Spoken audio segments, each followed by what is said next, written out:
What's going on, everybody? It's BRX Media back with another video, and today I'm going to be starting a new series. So, over the past couple of months, I've gotten into collecting some of my favorite movies on Blu-ray and 4K especially. And so I thought I would start off with what is today my second favorite movie of all time, and Interstellar. So, Interstellar is a science fiction film directed by Christopher Nolan of Dark Knight and Inception fame. It was produced and distributed by Paramount Pictures and Warner Brothers Pictures, released on home media by Paramount. But this edition is a Walmart exclusive package.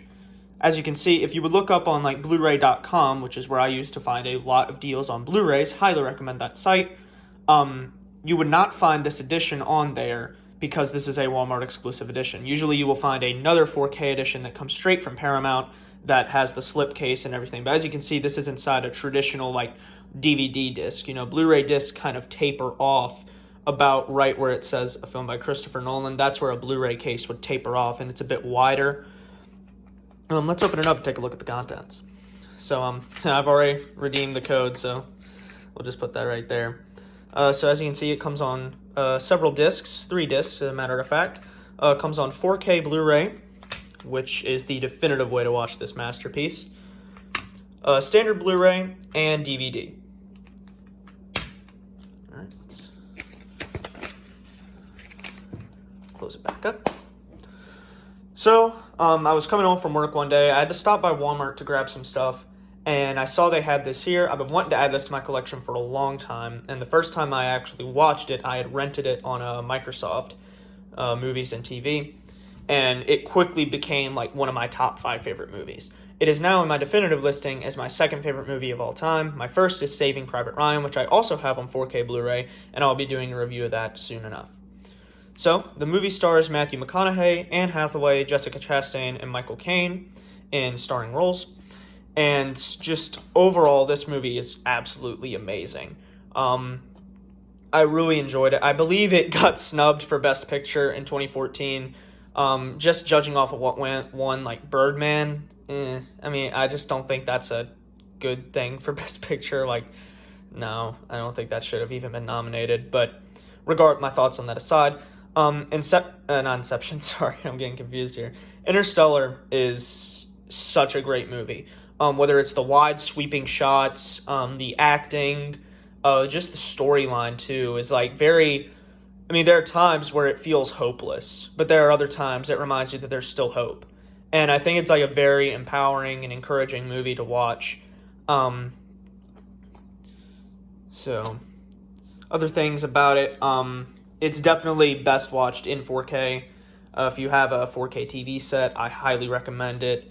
Plug it into if you don't have a 4K Blu-ray player, remember you can use PS4 Pros, Xbox One X's, Xbox Series X's, and PS5s as 4K Blu-ray players. So if you have any of those, hook it up to your 4K TV because you are doing yourself a big disservice by not seeing this in full 4K. So, any other things about this print that I would like to go over? Sometimes the audio mixing is off, and that's sort of an issue with a lot of Christopher Nolan movies. It seems that they put a lot of work into the visuals. The visuals really pop. But we were watching this. We have a Samsung soundbar with a DTS-X sound equipped, and we were watching it with that input, which is the recommended for this movie.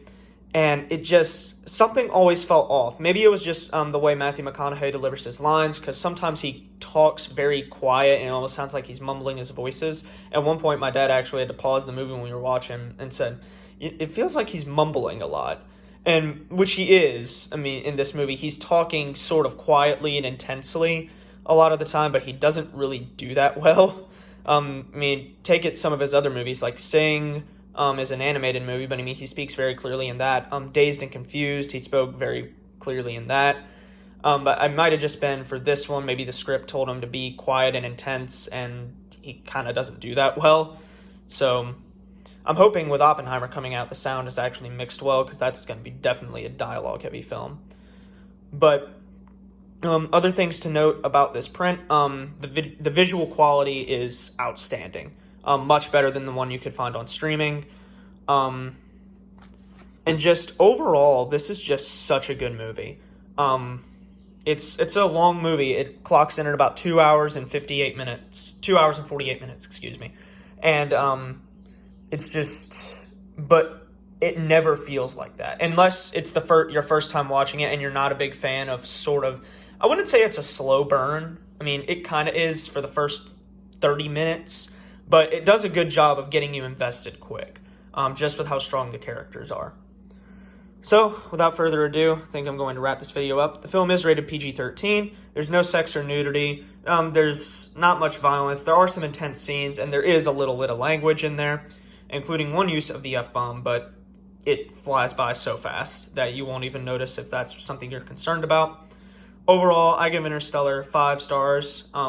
Absolute masterpiece, and everyone should watch it at least once. So, thank you for tuning in.